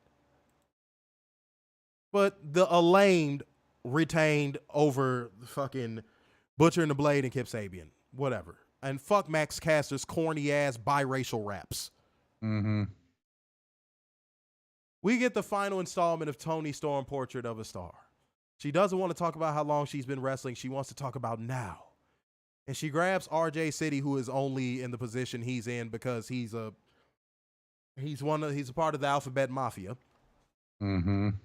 And she grabs his lapels to berate him about how he couldn't possibly understand, and we go to break. And we're going to get timeless Toni Storm from here on out. That's what we were told. But back for commercial, we get a video package for Bryan Danielson versus Zack Sabre Jr. featuring their duel and post-match We Should Have a Rematch promos. Then we get a similar recap of Swerve Strickland and Adam Page before we're informed that Swerve Strickland and Bryan Danielson will meet next week in a #1 contenders match for the AEW TNT title. And I said, holy shit. That match is going to be fire. What do you think that match is going to be, my good sir? I think that should be a very highly competitive match that hopefully gets Swerve over. They need to give it 25 fucking minutes. I don't know if they'll give it that. They need to give it 25 fucking minutes. I stand on. I'm sure they'll put Orange Cassidy in there and give him 5 minutes. I don't give a fuck, man. Get that shit 25 minutes. Keith says Swerve got to get the W. I agree. I completely agree too. I just wish it wasn't the TNT title. Wait, hold on. Yeah, we're gonna get into that home weekly steel chair. I got you. We're gonna get into that. No jumping ahead. But Catherine said I could see Danielson putting Swerve over. He should. Mm-hmm. The same way Orange Cassidy's bum ass should. He got to get that win back, bro. Like I swear, Swerve Strickland needs to get that win back over Orange Cassidy. I don't care when, I don't care how, but he needs that win back. Straight up. I don't know. No, just under pay-per-view length, Keys. He said they need to give it 30 minutes. No, that's when I think 30-minute matches and up, I think pay-per-view length. Mm-hmm. So just under pay-per-view length, so the crowd may want the rematch again. So that's why I said 25 minutes, because that's like that perfect length just right before you get to like pay-per-view length. He said Swerve and Bryan will be a banger. Well, yeah, of course. Mr. Ma'am said Bryan Danielson gains nothing by beating Swerve. Neither did Orange Cassidy, but we saw what happened. Yep. Okay. All right. We get a recap of the Man in Devil Mask and Goons beating Switchblade Jay White up last week. Bullet Club Gold make their entrance and get on the mic. Austin Gunn takes point and announces story time, but no, they didn't come out to address the soft, brittle one. They want to talk about the short, brown-haired one, and Colton calls MJF the people's douchebag and mock him for coming up with Tofu as a name for Switchblade. And yes, that is corny. That is lame. Yes. He says Max knows he'll suffocate if he tries to breathe with the Switchblade, and Rock Hard Juice Robinson calls MJF to the ring, promising he can wear his little Halloween costume and come and face them like a man, but he's not a man. No, he's a little itty-bitty blood-sucking, and MJF's music hits. All right, he calls Juice Robinson a talentless taint and leads the crowd in a dueling chant of those two nicknames between Ass Boys and Talentless Taint. And they do the fucking earmuffs thing, Bullet Club Gold, and he talks about all the things he achieved at AEW over the last 4 years. Dude, I'm falling asleep to this fucking promo. MJF, you're boring now. I know for a fact I didn't attack your boy Tofu. You fucking suck. Let's have a Stockton street fight right here, right now. And Jay White would appear in the ring and hit him with a Blade Runner. Jay steals the title belt and put it on his shoulder to cut a promo. He says he's a cut above and the cheap parlor tricks and games won't work on him. He may have gotten the best of him last week, but he's not fooling anybody and they're not buying what he's selling. He calls MJF a slimy, gutless coward and says they need a truly elite champion, and that's not Max. But hey, he's fair. Prove him wrong and put it on the line at Full Gear. And he goes to leave the belt and guns up. But Max stops him to accept his challenge for Full Gear. And I am praying. Y'all, I am praying that some way, somehow, the MJF and Adam Cole storyline leads to Adam Cole or the Kingdom costing him that title, and that world championship goes on Jay White. Yeah, because I'd rather see Jay White versus Samoa Joe. Lord, get that belt off of MJF ASAP. He is serving that belt no purpose at this point. God damn it, Corey is here. Oh my God. I told you. Bruh. Try it. Damn it. Oh no. What's going on? What's going on? How you doing, man? What's going on? The Princess of Popcorn Shrimp has made his return. Well done said Jay won't win. I'm hoping the same thing, but we all know. Well, yeah, man, but we'll see. Weekly Steel Chair said Jay White versus Joe, then Joe versus Omega for the world title. Wait, hold on. Keith said, thank God for Jay White. Make him world champion as soon as possible. Full Gear, make him champ. I agree, man. I just want to see the belt off of MJF at this point. He's not doing anything for that belt. He is not doing anything for that belt. I just wish it could have been on Title Tuesday. Title Tuesday, you'll say. Title Tuesday. Oh, don't you know? That's not. They don't have enough titles on Title Tuesday, don't you know? Well, you know, title is a title. That is true. Sometimes you have to get a title on to get the title. Mm-hmm. Okay. Elma said 3 Barbie Girls. Weekly Steel Chair said Jay versus Omega. Corey said I might make sense tonight. We'll see, man. We'll see. Keith said, honestly, this is the perfect time for Adam Cole to turn on MJF. Keith, do I got to say it again? They had a chance. Mm-hmm. They blew it. They blew it. Jason said, I really like to go. Oh, that's different. I was going to be like, oh, he's back, Warner. He's back for that butt. Oh, God. The Weekly Steel Chair said the promo's embarrassing. It was a fucking Cena promo. Yeah, MJF is so corny now, dude. His Talk about the one no, who's tofu. Dude, his promos have zero substance. Zero. Oh, generational talent, don't forget. And who called that out? Who called that out in the promo and said, yeah, a generational talent, but he's calling people fucking tofu? That would be Juice Robinson or Yukon Cornelius, because that's how he was sounding tonight. Oh, well, there you go. There you go. But yeah, I mean, I'm not wrong. But shouts out to him for that line, because that line was so damn accurate. It was so accurate. You're a generational talent, and the best you could come up with is fucking tofu.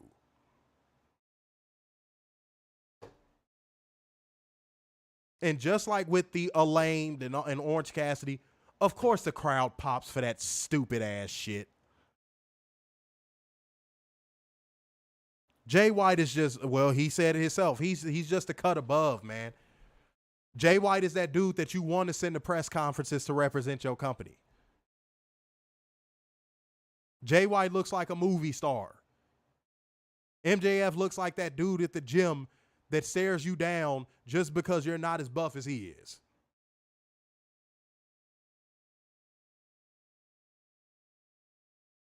Come on, man. Colton is decent on the mic, Catherine. Mm-hmm. Both of them are, to be fair. What's his name just needs to work on his conviction a little more. Yeah.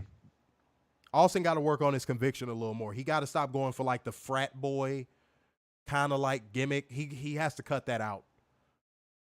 He has to cut that out. Like that's corny. It's corny. It's overdone. We've seen it in the early 2000s quite a bit.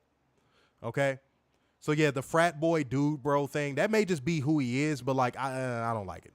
But shouts out to them. Shouts out to the Guns, because like I told you, I told you guys this story before. They showed my mom so much love at it wasn't StarCast. What was it? It was the little thing that they host for, you know, autographs and stuff like that. They showed my mom so much love when I met them, and I might put that picture up on the page. But yeah, they showed so much love. So shouts out to them. They will always have a fan in me.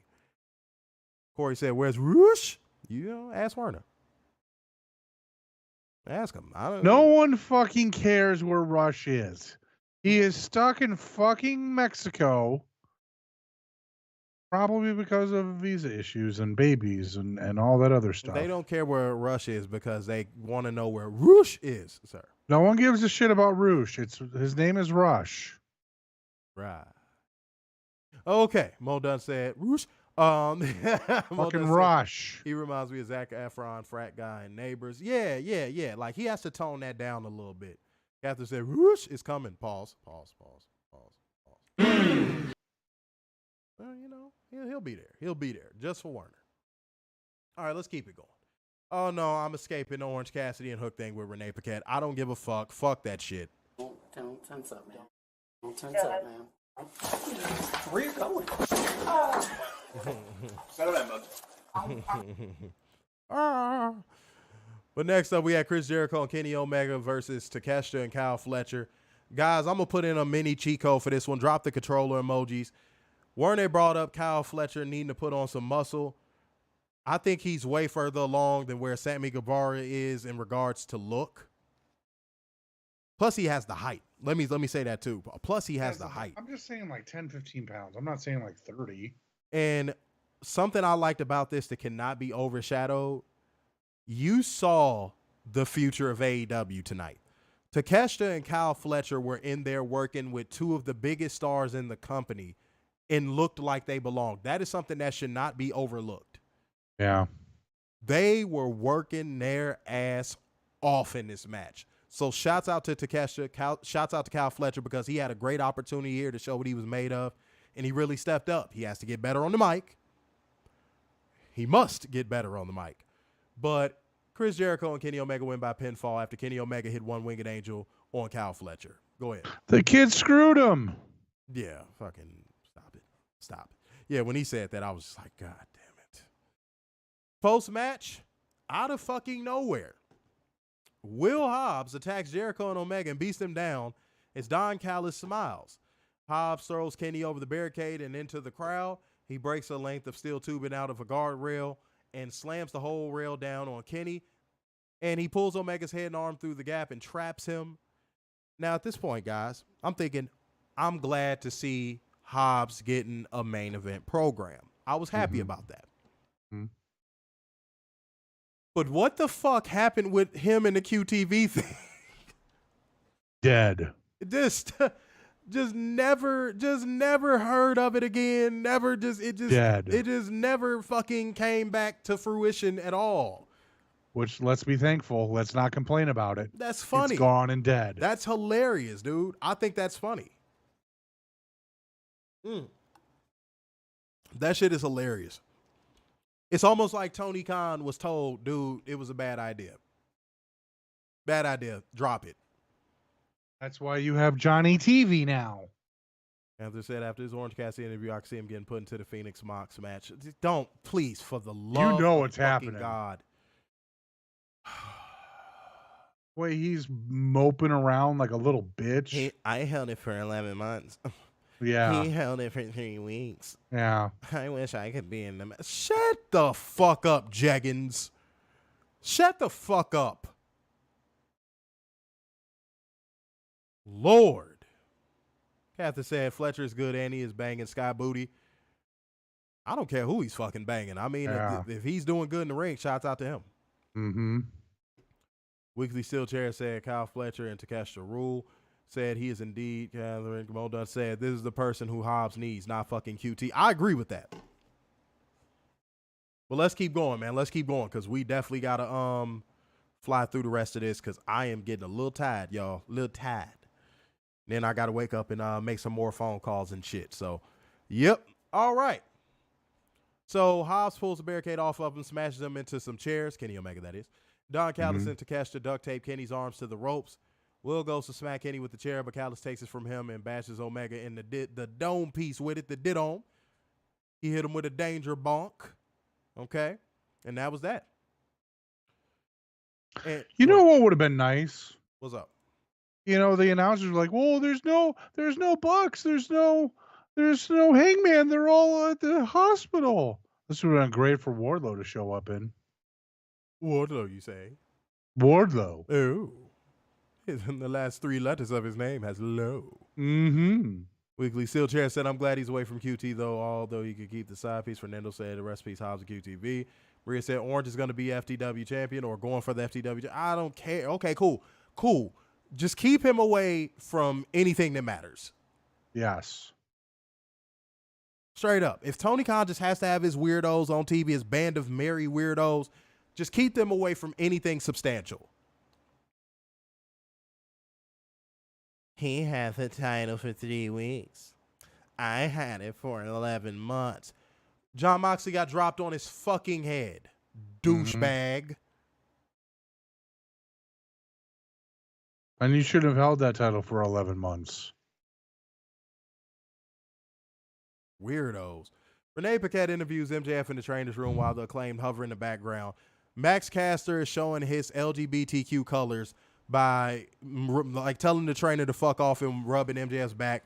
And MJF pops off and accuses him of being a weird stalker and runs him off before calling Adam Cole because he can't do this alone. And the call goes to voicemail and we go to break and the crowd went, ooh. I'm like, y'all bait us. Yeah. Fucking bait us. Back from commercial, we get Samoa Joe vignette where he talks about how satisfied he is, but he needs to regain that hunger as a champion. He's coming for the AEW World Heavyweight Championship. Max earned his respect, and when he's hungry, he always eats. And Samoa Joe was looking like he was a part of the damn Mafia. Mm-hmm. Main event Mafia. So shouts out to Samoa Joe for that, man. But rocking the suit, you know what I'm saying? Next up, guys, we had the Battle of the Booties. I'm like, goddamn, you dirty bitch, you dirty bitch, you dirty bitch. Man, look. First of all, love what Tony Storm. When I tell y'all, I love what Tony Storm is doing. Yeah, me too. I love what Tony Storm is doing. Absolutely love what Tony Storm is doing, y'all. It is so damn good. It's almost too good. And also, I don't know if y'all noticed something. I'm about to put y'all on notice real quick because I don't know if y'all noticed something. Sky Booty made an entrance and her mannerisms was a little different. And if you're wondering why, Julia Hart spit the mist in her eyes. And as you can see by her makeup, it looks like we about to get a darker Sky Booty. A tag team partner, if you will. Looks like that Sky Booty is about to eclipse. Mm-hmm. Huh? Damn. You know? I'm just letting y'all know. If y'all didn't notice. Because I'm like, because at first when I didn't notice the makeup, I was like, is she all right? Like, I seriously was like, is she okay? She don't look like herself. You know what I'm saying? But shouts out to her because that means she's pulling it off. She's doing it right. Mm-hmm. But y'all, this was a damn good match. Like, no way around it, man. And I loved Tony Booty sending them to commercial break after bumping Sky Booty off the apron. That was fucking hilarious. The commentary, and then like saying she was gonna slap her titties right before the commercial break. I love everything she's doing. But when I tell y'all, Tony Booty getting that close up on the camera was hilarious. Oh. And then her sending all that ass she possesses into Sky Booty's face, then hitting her with the motherfucking Storm Zero for the win. I love it. I love it all. I love it all, man. Shouts out to Tony Booty, man. Shouts out to Tony Booty. She is killing it right now. She is doing good business. So, I mean, Sky Booty is going to get her turn because it looked like she about to be in this tag team, but we'll see. Go ahead. I'm excited for the future for her. I'm curious to see what she looks like as a heel. It'll be an interesting progression. I hope they don't fumble this. Agreed. Because Tony does have a track record. And Wade Mo said, no, yeah, I noticed. No sticking out the tongue, no smile, no nothing. Yeah, I noticed it straight away. I was like, because at first I'm like, did she get into it with Kyle Fletcher backstage or something?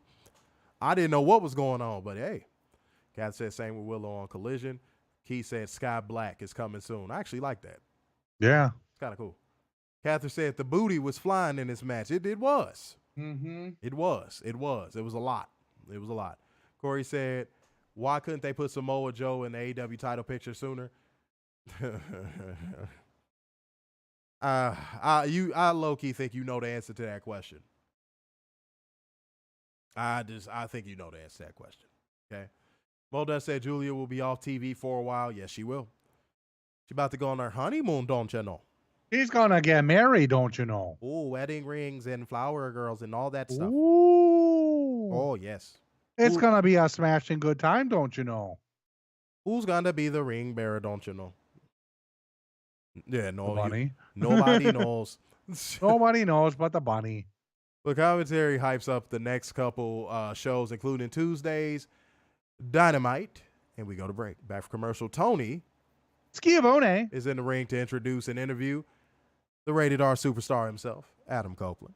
And Tony welcomes him to AEW, and he says, Tony Schiavone's voice was the soundtrack to his childhood. It's a pretty big deal to share a ring with him, and he loves him. But this is his ring now, so hit the bricks. He said, but seriously, he came out here to talk to all of us, and he wants to rewind back to 2011 when he was told he could never do this again. Crowd boos, as they should. But here we are in 2023, and he's standing in an AEW ring. That was surreal to hear him say. And he said there's a few reasons he came here, and he'll save the biggest for last. He doesn't know about us, but he's pretty sure the AEW World Championship would look good around his waist, and there's a whole roster of first-time matches for him there. And he said Adam Copeland versus Moxley, versus Kenny Omega, versus Miro, versus Powerhouse Hobbs, versus Jay White, and versus Juice Robinson. And those are all great reasons to be here and challenge himself to something new 31 years into his career. He did say the stray bullet. Ah, yes, he's very stray. Mm-hmm. Yeah, don't lead astray, the stray bullet. Mm-hmm. And he said it before, and this will be the last time he says it. The main reason he came to AEW is because he talked to his daughters. And they said, one of his daughters said he should go have fun with Uncle Jay, who is Christian Cage. Yep. And he wants to call him down to the ring to tell him the reason he's here. It's a long little minute before Christian music hits. He gets in the ring and circles Adam Copeland before turning to face him. And he says, and Adam says it was in this industry they realized they'd be best friends for life. And he's sure Cage is wondering why he attacked Nick Wayne and Luchasaurus, and it's because he sees him out here with his face all pursed up, and he still loves him. He ain't even said acting. What do you call him? What do you call him? Acting like a dick? What do you say? Werner? I said, what did he call him? Oh, Uncle Jay. No. Never mind. Let's move on. He said he saw Christian Cage standing over Sting. Sting! A guy whose poster he took to the barber so she'd cut his hair the same way. First of all, Christian, lady barber. All right. Christian was Sting, and he was Lex Luger. And here Christian was standing over a man who's made people feel for 4 decades. His wife's grandparents couldn't speak English because they were Polish, but they loved Sting. He couldn't stand and watch Christian smash Sting with a concerto, but he also did it because he knows Luchasaurus and Nick Wayne are going to drop him like a bad habit. Once they suck all the information from his brain, pause. He's got too much of an ego to see it, but it's going to happen. Furthermore, he's here because it's time. For the first time since 2011, for the first time properly in over 20 years, for them to team together again to face a team like FTR, like the Young Bucks, to show an entire generation of fans why they are inarguably one of the greatest tag teams of all time. So he's out here hat in hand asking Christian to end their careers together as a team and show them all what they can do. And Christian Cage looks around conflicted as the crowd chants, one more time, Sting! And he reaches for the mic And Adam gives it to him before they hug, and Christian raises the mic to his mouth and says, "Go fuck yourself." Mm-hmm.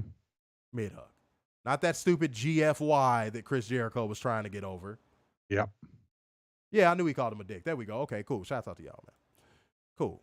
But Christian Cage leaves to a chorus of boos while the shell-shocked Adam Copeland stares into the distance. On the stage, he speaks again and says, before he goes, a quick reminder of what he'll be against on Dynamite next Tuesday, and Luchasaurus and Nick Wayne make their way out to the stage. And Adam Copeland scratches his head and looks on, and that was the shit-o. All right. Time to get to our ratings, ladies and gentlemen. Time to get to our ratings. Tonight's show I thought was very solid. I thought that they did a lot of things that they should have been doing these past few weeks, but, you know, for some reason they want to act like WWE from time to time. Mm-hmm. But this is a solid show. I'm going to give it a flat 8. A flat 8. I thought the wrestling was solid on this show. I thought there was decent storyline progression. They got to cut back on the stupid-ass MJF shit and get that world title off of them and continue to keep Orange Cassidy to a bare minimum. But other than that, I thought it was a solid show. Moment of the night, man. Again, guys, how surreal it is to see Edge and AEW, and just knowing that if my mom was here, she would have been messaging me all about it tonight because she loved Edge, man. So yeah, I got to go with that as moment of the night. So that is all. Go ahead, sir. I'm gonna go 8.2. Mm-hmm. I'm with you on the flat 8, but it gets 2 points for this. The 0.2 of a point, or whatever, however you math people say it. They're actually building the pay-per-view now. We have a title match in hand for Full Gear. 5 weeks away from a pay-per-view. We're going to have a proper build for a world title match. Whereas that other company wants a heavy load developmental brand, and no one knows if they're even going to be in Saudi Arabia on the 4th.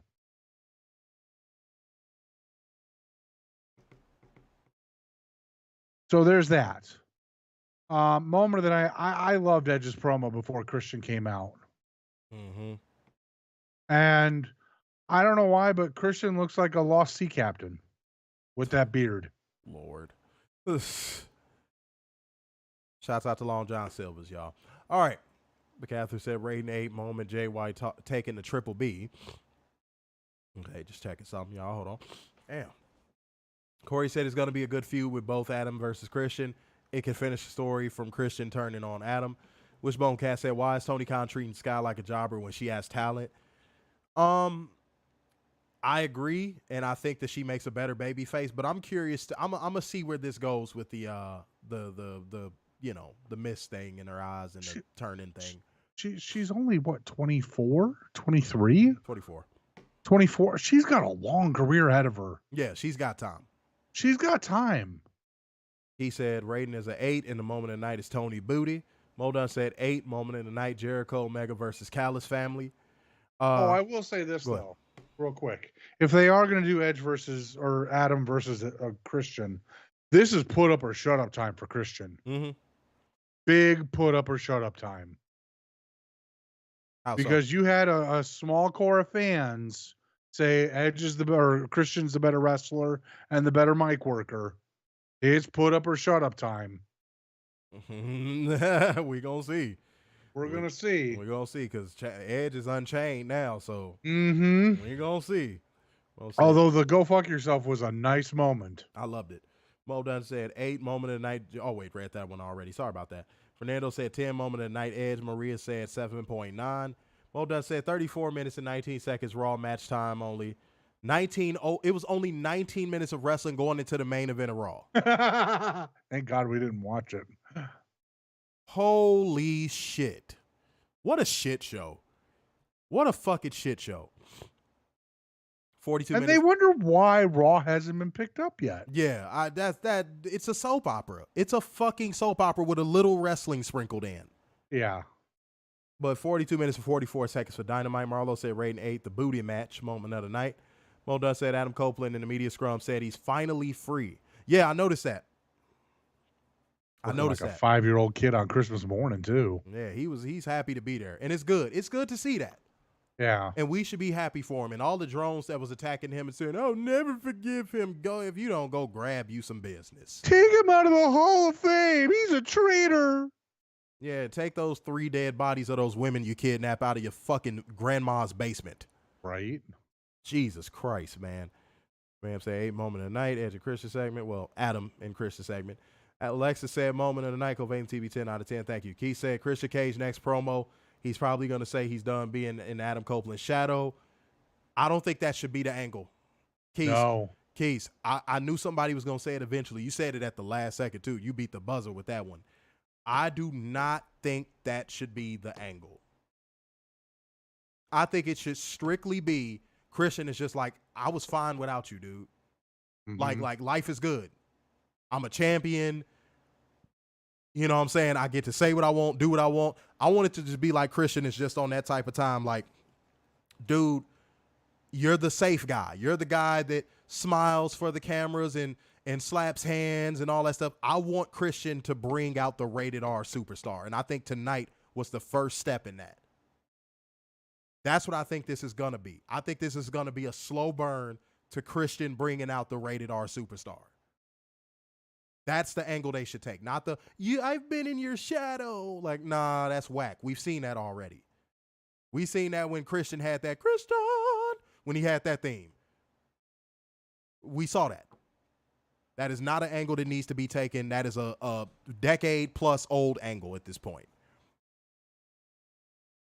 Have him bring that fucking menacing side out of Edge, and you see it just happen week over week over week over week. It don't even got to be Miss Mayhem. It don't even got to be heel Edge.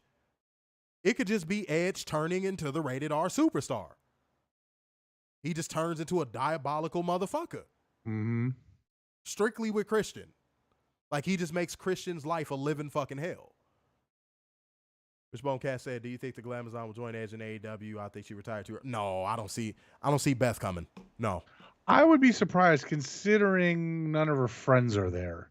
Like, if she had friends there, maybe. But since she has no one in that locker room, I don't see it. At most, I see a one-off. And a one-off I did see isn't probably going to happen at this stage. Because the one-off I would have saw is if Jade Cargill would have stayed. Yeah. Or, and this is a big if, the Copelands versus the Danielsons. Ooh. Yeah. Oh. Yeah. Brimo. Yeah. Awful. Fucking awful. But y'all, clear the air, man. Clear the air. I know I said taking things for granted, don't take things for granted and all that stuff, and, you know, just appreciate the time you have with people. But I want to build on something different. When you are approaching a new chapter and a new stage in your life where things are going to be brand new for you, don't look at the book and go, I don't want to write anything in here. I don't see a need to. I am what I am. Whenever you get a chance to turn to a new chapter in life, start writing. Mm-hmm. It's a lot of people that give up and they stop writing after something devastating like what just happened to me. But my mom wouldn't want me to just close the book. She would want me to keep writing. So keep writing. No matter what comes against you in this world, keep writing, keep building a legacy, and don't let anybody tell you otherwise. And that's what I want to clear the air on. I was at work and I was scrolling through Instagram and I saw a picture of a free agent wrestler, female wrestler. Mm-hmm. And I was like, man, I would love to see this person in fill in the blank promotion. Mm-hmm. And then I stopped myself because I know there's a lot of fans that will say the same damn thing. And then you know what happens when they get to that said place? Bathroom break. Mm-hmm. So stop saying you want this female wrestler to come to fill in the blank promotion, because in the end you're just going to scream bathroom break this match is boring, whatever, to shit on female wrestling. When women's wrestling is probably the best female sport out there right now. Facts. And probably has the biggest fan base out there right now. And draws more money than any other female sport out there right now. Facts.